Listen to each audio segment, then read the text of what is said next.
చూడు నాయన, simple point. నాకు వ్యక్తిగతంగా ఆయన పరిచయం లేడు, నేను ఏ సమావేశం కూడా ఆయనతో అటెండ్ కాలేదు అని చిలుకూరు వచ్చాడు. ఏడాది ముందు వచ్చాడు. ఇంతకుముందు వచ్చినప్పుడు ఇలా మేము రామరాజ్యం అండి, ఇక్ష్వాకు వంశము అవన్నీ చెప్పాడు.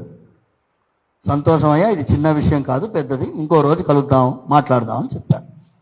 జనరల్గా అట్లనే చెప్తాను. చిలుకూరికి వస్తే వచ్చిన వెంటనే కూర్చోబెట్టి గంటలు గంటలు మనం మాట్లాడే అవకాశము లేదు, అక్కడ సమయము లేదు. నా సమయం పరిమితం. ఆ రోజు కూడా ఈ క్షణం మాట్లాడాలంటే కుదరదయ్యా అని చెప్పినాను. కుదరదయ్యా అంటే డాడీ ఇలాగా డోర్ ఫోర్స్ చేసుకొని ఓపెన్ చేసుకొని వచ్చి కాళ్ళు పట్టి లాగి కింద పడేసి తొక్కి బాగా కొట్టి, అటువైపు ఉన్నవారు మీరు చూస్తారు, ఆ వీడియో 2 వీడియోలు ఉన్నాయి వాళ్ళవి. అవి ఒక వీడియోలో నేను ఆర్గ్యూ చేస్తున్నా వాటితో. చూడండి మీరు. రాజ్యాంగము రామరాజ్యం అంటే ఏంటయ్యా, మెడపైన కత్తి పెట్టడమేనా అడుగుతున్నాను నేను. మేము జడ్జిల తాట తీయడానికి వచ్చాము అంటున్నాడు. పోలీస్ వ్యవస్థలో మేము వాళ్ళు ఎవరైనా సరిగా పనిచేయకపోతే వాళ్ళని అరెస్ట్ చేస్తానికి వచ్చాము అంటున్నాడు. నేను అన్నాను, దీనికంతా నేను సమయం కేటాయించలేనయ్యా అని చెప్తాను. తప్ప ఎవరైనా చేస్తారు. ఇప్పుడు నేను చిలుకూరు బాలాజీ స్వామి వారి సేవకు ఎవరైనా రండి అంటే వస్తారు. ఫలానా వ్యక్తి దగ్గర పోయి పనిచేయండి అంటే పోతాడా? నా వైపు నుంచి ఆలోచించండి. ఇప్పుడు ఇండియన్ ఆర్మీ ఉందబ్బా, ఇండియన్ ఆర్మీకి రిక్రూట్మెంట్ చేయడానికి డ్రైవ్ వస్తుంది, అందరూ పోతారా? ఎవరి ఇంట్రెస్ట్ వాళ్ళది. రామరాజ్య స్థాపన అంటే ఏంటి? కొట్టి చంపడమేనా? కాదు కదా. దాడి చేయడమేనా? కాదు కదా. దానికి ఒక పద్ధతి, రాజ్యాంగబద్ధమైన పద్ధతి. ఇప్పుడు నేను కోపం తెచ్చిపించుండొచ్చా? నా మాటలు నీకు కోపం తెచ్చి నన్ను కొడతావా? ఇప్పుడు ఆయన ఏం చేస్తున్నాడు, బయటికి వచ్చిన తర్వాత కొత్త నెరేటివ్ స్టార్ట్ చేస్తున్నాడు. నేను వేరే విధంగా ఉండినాను, కాంప్రమైజింగ్ పొజిషన్లో ఉండినాను, చూడకూడని చూసినాను అన్నాడు. నువ్వు చూడకూడని చూసి ఉంటే దాన్ని చూపి జనాలకి. ఇప్పుడు నోరుతోడి నాకు దెబ్బలు కొట్టడం కంటే ఇది భయంకరంగా ఉంది. దెబ్బలు కొట్టడం కంటే భయంకరమైనది ఏంటి అంటే, మా నాన్నగారు 90 years అండి, ఆయన ఈ వీడియోలు చూడలేదు ఇంకా, పాపం అని చూసి కుంగిపోతాడు ఆయన. ఇమాజిన్. రానాయన మోహన్ ఫిర్యాదు చూడండి. ఏమని చెప్పాలి, ఏమని? ఇప్పుడు నా మీద దాడి జరిగింది, వెళ్ళిపోయారు, నేను ఏమని చెప్పాలి? నా వైపు నుంచి ఆలోచన, ప్రూఫ్ లేదు నా దగ్గర, ఏం ప్రూఫ్ లేదు, కొట్టారు వెళ్ళిపోయారు. నా వైపు నుంచి ఆలోచన, put your self in my shoe. నా పరిస్థితి నేను ఆలోచించి, ఎవరు వచ్చారో కూడా తెలియదు నాకు, వాళ్ళు ఎవరో నాకు తెలీదు, ఏదో ఎప్పుడో చూసినట్టు ఫెమిలియర్ ఫేస్. అండ్ లెక్క పెట్టలేదు, 20 కంటే ఎక్కువ మంది లోపలికి వచ్చారు. కానీ మా వాళ్ళు సీసీటీవీ ఫుటేజ్లో లెక్క పెట్టారు 27 మంది. ఇవన్నీ నేను ఎఫ్ఐఆర్లో ఉంది. ఎఫ్ఐఆర్ ఉట్టిగానే రాయరు కదబ్బా. ఎఫ్ఐఆర్ ఎప్పుడు రాస్తారు? When there is a man handling. మీరు ఎమ్మెల్సీ చేసిన తర్వాతనే, నేను ఎమ్మెల్సీ కూడా నేను పోయిన భాస్కర్ హాస్పిటల్లో ఎమ్మెల్సీ చేశారు. అన్నీ చేసిన తర్వాతనే ఈ కేసు. ఇవాళ నేను వచ్చింది కారణం ఈ పనికిరాని డిస్కషన్స్ వల్ల ఇంత పెద్ద కార్యక్రమం ఇబ్బంది పడుతుంది అని భయంతో వచ్చినాను, వేరే ఏమీ లేదు. ఏమవుతుంది, నాకు అవమానం కొత్త ఏం కాదు నాయన. చిలుకూరులో స్వామివారి సేవలో ఉన్నప్పుడు ఆయన అన్నారు చూడండి, పంతులు జోకులు వేసినటువంటి సందర్భాలు ఉన్నాయి. మాకు కొత్త ఏం కాదు. యూట్యూబ్ ఛానల్స్ ఈ 5-6 yearsగా వచ్చినాయి, అంతకుముందు లేవు కదా. అంతకుముందు వేరే తీరుగా అవమానాలు ఉంటాయి. అవన్నీ భరించి స్వామి సేవలో ఉన్నాము, అవన్నీ భరించి ఉన్నాము. కొంతమంది నన్ను ఒక పార్టీతో అంటగడతారు, పర్వాలేదు, ఎవరు ఏ పార్టీ వాళ్ళు వచ్చినా స్వామివారి ముందు ఆశీర్వాదం కోసం వస్తారు. భగవంతుడి సన్నిధిలో వచ్చినప్పుడు మేము పార్టీలు చూడం. ముఖ్యమంత్రి రేవంత్ రెడ్డి గారు ఆయన పాదయాత్రకు పోయే ముందు చిలుకూరుకి వచ్చి ఆశీర్వాదం తీసుకొని పోయినారు. ఆశీర్వదించాం, ఎలక్షన్లు గెలిచారు. కేసీఆర్ గారు ఆయన ముఖ్యమంత్రిగా ఉన్నప్పుడు అక్కడ ఫస్ట్ మొక్క నాటారు. అలాంటిది స్వామివారు ప్రతి ఒక్కరికి, ప్రతి వర్గానికి, మతానికి అతీతంగా స్వామివారి చిలుకూరికి ముస్లిమ్స్ కూడా ఉన్నారు వతందారులు. అవునయ్యా. సో భగవంతుడి సేవలో మేమున్నాము. మాకు కావాల్సింది ఆయన సర్టిఫికేట్. త్వయి రక్షతి రక్షకైక్యమన్యై త్వయిచ అరక్షతి రక్షకైక్యమన్యై. ప్రహ్లాదుడు అంటున్నాడు, స్వామి నువ్వు ఒక్కడివి నా వెంబడి ఉంటే చాలు స్వామి, నా వెనకాల 100 కోట్ల మంది అవసరం లేదు. నువ్వు నా వెనకాల ఉండకపోతే, నా వెనకాల 100 కోట్ల మంది ఉన్నా ప్రయోజనం లేదు.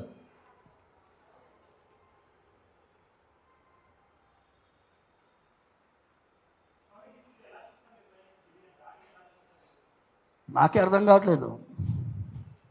దీని వెనకాల ఏదో శక్తులు ఉన్నాయి అంటున్నారు, చూద్దాం. మాకు అజ్ఞాత శక్తుల మీద పోరాటం అలవాటు లేదు, ఇప్పుడు నేర్చుకోవాలి. అందుకే మీ ముందు వచ్చాను.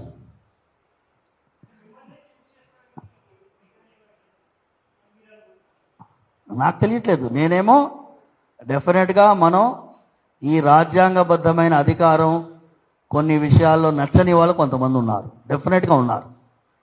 ఒక వర్గానికి ఈ గొప్పతనము నచ్చట్లేదు, మునివాన గొప్పతనం నచ్చట్లేదు. దైవానికి కాన్స్టిట్యూషన్ మొరాలిటీ అనే డాక్ట్రిన్ యతో ధర్మస్ తతో జయ ఉండాలి. సుప్రీంకోర్టులో ఏం డాక్ట్రిన్ ఉండాలి? ధర్మబద్ధంగా తీర్పు ఉండాలి. ఆ ధర్మబద్ధంగా తీర్పు ఇవ్వండి అని సుప్రీంకోర్టుకి మనం రిక్వెస్ట్ చేస్తున్నాము. ఒక వర్గానికి నచ్చట్లేదు, ఆ వర్గం వెనకాల ఉంది అని మేము అనుకుంటున్నాం. తెలియట్లేదు. మీరందరూ కూడా కళ్ళు చెవులు ఓపెన్ చేసి పెట్టుకోండి. మీకు ఏమైనా తెలిస్తే మాకు తెలియజేయండి, సంతోషిస్తాం. మీరు అడిగిరు కదా స్వామివారిని ఎందుకు టార్గెట్ చేశారని. స్వామివారు దళితులని ఆలయ ప్రవేశం చేపించి దళితులని పురోహితులను చేసి మునివాహన సేవ ద్వారా మమ్మల్ని గుడికి తీసుకెళ్తుంది. అది వాళ్ళకి నచ్చలేరు. వాళ్ళ ఎజెండా ఒకటే ఉన్నట్టుంది, దళితులని గుడి బయటకే పెట్టాలా, గుడి లోపలికి రానియొద్దు అనే కాన్సెప్ట్ వాళ్ళ మీద ఉన్నట్టుంది. అందుకే రంగరాజన్ గారు చేసే కార్యక్రమాలు సేవపై వాళ్ళు దాడి చేస్తారు. అలాగే ఇదే కార్యక్రమం గారు మేము ఇంతకుముందు చెప్పిన నేను మన దాని ఏమంటారు బాయి దోచ్ కార్యక్రమం ఏదైతే దళిత ఆడపడుచులు వండిన భూమి అన్నాన్ని బ్రాహ్మణులు ఇతర కులస్తులు తిని వాళ్ళ ఆశీర్వాదం తీసుకుంటారో దానిపై స్వామి గారు మాట్లాడిన వీడియోస్ లో కూడా ఇలాంటి కుల ఉన్మాదులు వారికి వ్యతిరేకంగా చాలా పోస్టులు పెట్టారు. దానికి మా రాష్ట్ర అధ్యక్షుడు మారోడు మోహన్ గారు వారిపై చాలా కంప్లైంట్లు ఇచ్చారు. వారిపై యాక్షన్ తీసుకోవాలని చెప్పి మేము పోలీస్ శాఖ కానీ కమిషన్కి ఎస్సీ కమిషన్ కానీ కూడా మేము కంప్లైంట్ చేసినాం. ఆ ఉన్మాదులకు కేవలం ఒకటే, హిందువులు ఐక్యంగా ఉండొద్దు, హిందువులు కులాలు పెట్టుకొని కొట్లాడకుండా కూర్చోవాలి. ఆ కాన్సెప్ట్ తో ఉన్నారు కాబట్టి అయ్యవారు హిందువుల అందరినీ జాగృతం చేస్తూ ఐక్యమత్యంగా మనమంతా హిందూ మతంలోనే ఉండాలి, హిందువుగా బతకాలని చెప్పి ఆయన వెళ్తుంటే దానికి వ్యతిరేకంగా మీరు మా అజెండాకి మీరు వ్యతిరేకంగా చేస్తారు కాబట్టి ఆయనపై దాడులు చేశారు. మేము ఈ దాడిని ఒకటే లెక్క చూస్తున్నాం. మా దళితుల్లోనే ఆయన గుండెల్లో పెట్టుకొని చూస్తే వాళ్ళకి బర్దాష్ అయితలేదు. అందుకే వాళ్ళు ఇటువంటి దాడులు చేస్తారు. మీకు మరీ ముఖ్యంగా ఈ యొక్క ఇష్యూ గురించి చెప్పాలని మా రాష్ట్ర అధ్యక్షుడు మారేడు మోహన్ గారు, ఆయన అడ్వకేటు, మీరు ఆ కండువా చూసిర్రు. మా కండువా కలయిక హిందూ మరియు భీమ్ భగవా ఏకే, దళితులు హిందూ అలా కాదు, మేమంతా ఒకటే అనే ఒక కాన్సెప్ట్ మాది. దానిపైనే మేము పోరాటం చేస్తున్నాం. మా సంస్థకి అయ్యవారు చాలా రోజుల నుండి దగ్గరుండి సపోర్ట్ చేస్తున్నారు కాబట్టి వాళ్ళకి అది బర్దాష్ అయితలేరు. అందుకే అయ్యవారిని టార్గెట్ చేసుకుంటా ఈ దాడులు చేస్తారు.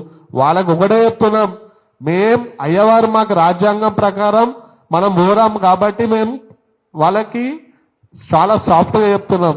అక్కడ దాడులు జరిగితే ఇంట్లోకేం చెల్లెలకుండా చేస్తాం ఒక్కొక్కరు.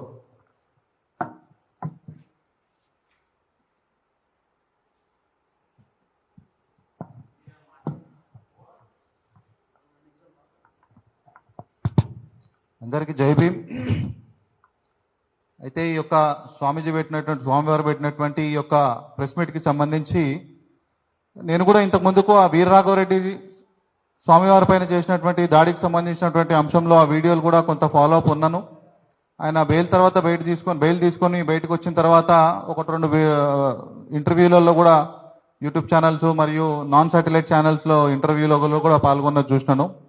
అయితే సరే, ఇన్సిడెంట్ లోపల వారి ఉద్దేశము ఒక సివిల్ ఆర్మీ తయారు చేయాలనేటువంటి ఉద్దేశం కానీ, లేదా శ్రీరామరాజ్యం ఏర్పాటు చేయాలనే ఉద్దేశం కానీ చాలా మందికి ఉంది. శ్రీరామరాజ్యం ఏర్పాటు చేయాలని చెప్పి ఆయనలాగా వందల మంది ఉన్నారు. ఇంకా దానికి తోడు ఆయన కొంత ఫైనాన్షియల్ రిలీఫ్ కావాలి మాకు దేవాలయం నుంచి అని కానీ అనేక విషయాలు లోపల ఉన్నాయి. కానీ ఇదంతా కూడా ఒక అనలైజేషన్గా చూస్తే గనక ఖచ్చితంగా వీరిపైన ప్రత్యేకంగా దృష్టి పెట్టి వెనకాల నుంచి ఏదో మాఫియా ఉండి నడిపిస్తున్నట్టుగా వీరిని డిఫేమ్ చేసి ఖచ్చితంగా ఆ దేవాలయాన్ని డిఫేమ్ చేసే ఉద్దేశంగా ప్రయత్నం చేస్తుందని చెప్పి మాకైతే అనిపిస్తున్నది. సరే, హిందువుల కోసం సివిల్ ఆర్మీ ఉండాలి, దానికి అది కూడా కులాలకు అతీతంగా మంచిదే. కానీ వారు వెళ్తున్నటువంటి విధానం రాజ్యాంగబద్ధమైనటువంటి విధానం కాదు. ఈరోజు ఏం చేసినా, రామరాజ్యం సాధించినా, క్రీస్తు రాజ్యం సాధించినా, అల్లా రాజ్యం స్థాపించినా రాజ్యాంగబద్ధంగానే పోవాలి. బాబాసాహెబ్ అంబేద్కర్ గారు ఏదైతే రాజ్యాంగాన్ని మనందరి కోసం అందించారో ఆ రాజ్యాంగాన్ని గౌరవిస్తూ నడవాలి తప్ప రాజ్యాంగ ఏదరంగా వెళ్ళొద్దు. అయితే ఈరోజు కొన్ని ఎలిగేషన్స్ ఆయన పెట్టడం జరుగుతుంది. ఎవరు? మన వీర్రాఘవరెడ్డి. అసలు నేను అడుగుతున్నా, ఈ ఎలిగేషన్స్ తర్వాత ఏమైనా నీకు అభ్యంతరం ఉంటే కంప్లైంట్ ఇవ్వాలి, జ్యుడిషియల్ ప్రొసీజర్లో పోవాలి తప్ప చేసుకోవడానికి మాట్లాడడానికి భౌతిక దాడుల్ని భౌతిక దాడుల యొక్క మార్గాన్ని అనుసరించడానికి ఈయనెవరు? నీకేం అధికారం ఉంది? ఫస్ట్ ఆఫ్ ఆల్ నువ్వు నీ ఎంబడి ఒక 20 మంది ఉంటే నువ్వు ఏమైనా అంటే జ్యుడిషియల్ మ్యాజిస్ట్రేట్ వా, లేకపోతే డిస్ట్రిక్ట్ కలెక్టర్ వా? కలెక్టర్నే అరెస్ట్ చేసినా అంటున్నాడు ఆయన. మరి ఆయన కొంచెం మరి ఏ విధంగా ఉన్నాడో మరి నాకైతే అర్థమైతలేదు. కానీ ఏదెట్లున్నప్పటికీ కూడా దాని తర్వాత రాఘవరెడ్డిని మద్దతు తెలుపుతూ ఇంకొక ఇంటర్వ్యూ కూడా నేను చూడడం జరిగిందండి రీసెంట్ గా. దాంట్లో ఒక 2-3 బ్రాహ్మణులు కూడా ఉన్నారు. దాంట్లో ఒక్కరు మాత్రము, ఆయన పేరు కృష్ణ శర్మ అని ఉంది, బ్రాహ్మణ సేవా సమితి అధ్యక్షులు అనుకుంటా. కృష్ణ శర్మ అనేటటువంటి వ్యక్తి, ఆయన ఈ మన చిలుకూరు స్వామీజీ చేసినటువంటి పనులు మాకు కొన్ని నచ్చలేవు. దాంట్లో ముఖ్యంగా ఒకటి, దళితులను భుజాల మీదకి వెళ్ళి దేవాలయం తీసుకెళ్లడం ఏందండి, దళితులు మా నెత్తి మీద కూర్చోబెడతారా అని చెప్పి అంటున్నాడు ఆయన. అసలు నాకు తెలియక అడుగుతా, కృష్ణ శర్మ నేను సూటిగా అడుగుతున్నా, ఆయన నెత్తి మీద ఎవరైనా కూర్చోబెట్టుకుండా ఆయన పోనీ ఆయన జీవిత పర్యంతంలో ఏదైనా ఒక దళితుల్ని ఆయన కనీసం దేవాలయంలో తీసుకొచ్చి మనమంతా ఒకటే, మన కులాల మధ్యలో మనకు వైరుధ్యాలు ఉండొచ్చు కనుక, కానీ మనం హిందువులుగా మనమంతా ఒకటే, గడప లోపల కులం గడప దాటితే మనమంతా హిందువులం అనే విధంగా ఏమైనా చెప్పడం జరిగిందా? లేదు కదా. దానికి తోడు పక్కోడు చేసినటువంటి మంచి పని అదొక, ఇప్పుడు స్వామివారు మునివాహన చేసిండ్రు అంటే కేవలం మీద ఒక దళిత స్వామీజీని తీసుకొచ్చి దేవాలయం తీసుకెళ్ళినట్టు కాదు. అది యావత్ సమాజానికి కూడా మనమంతా ఒకటే. పూర్వము కొన్ని ఏళ్ల క్రితము మనలో కుల భేదాలు అనేటివి లేవు, మనమంతా హిందువులుగా ఒకటే, మనమంతా దైవం దగ్గర మనమంతా ఒకటే అనేటటువంటి ఒక మెసేజ్ అది. దాని స్వయంగా దలైలామా గారు కూడా మెచ్చుకోవడం జరిగింది, మనందరికి తెలుసు. అలాంటి ఒక గొప్ప మెసేజ్ని ఈరోజు మనకు సమాజానికి స్వామివారు ఇచ్చారు.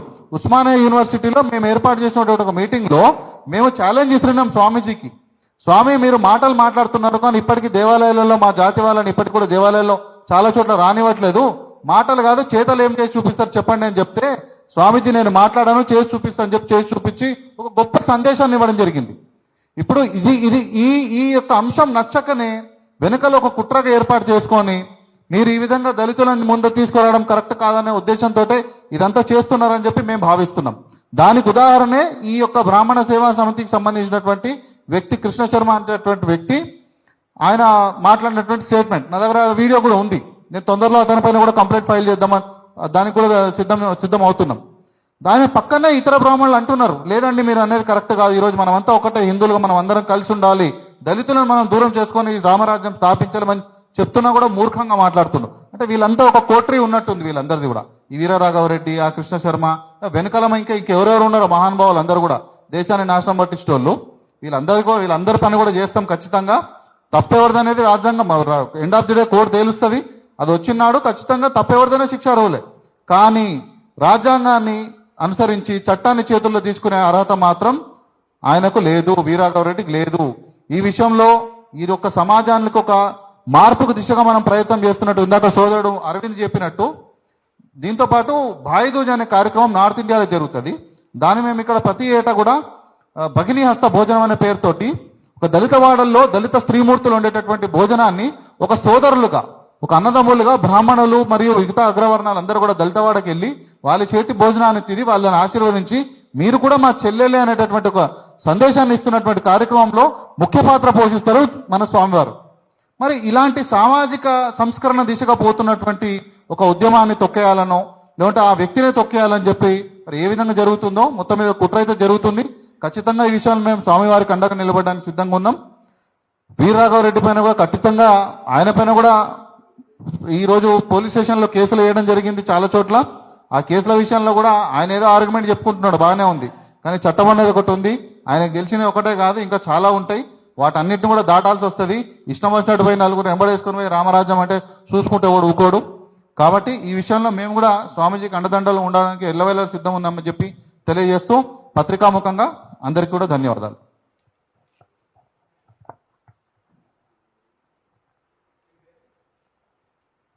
మారేడు మోహన్ అండి, ఎస్సీ రిజర్వేషన్ పరిరక్షణ సమితి రాష్ట్ర అధ్యక్షుడిని. మారేడు మోహన్.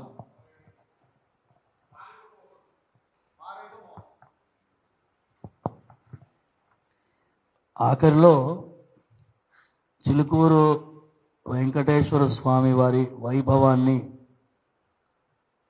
ఆ దేవాలయాన్ని, అక్కడ జరిగేటటువంటి కార్యక్రమాల్ని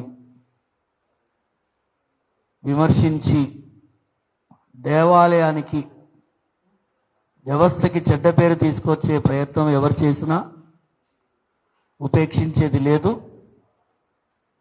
దానికి తగినటువంటి లీగల్గా వెళ్తాము, డిఫమేషన్ వెళ్తాము. భగవంతుడి యొక్క సన్నిధిని అవమానకరంగా మీరు మాట్లాడితే ఊరుకునేది లేదు.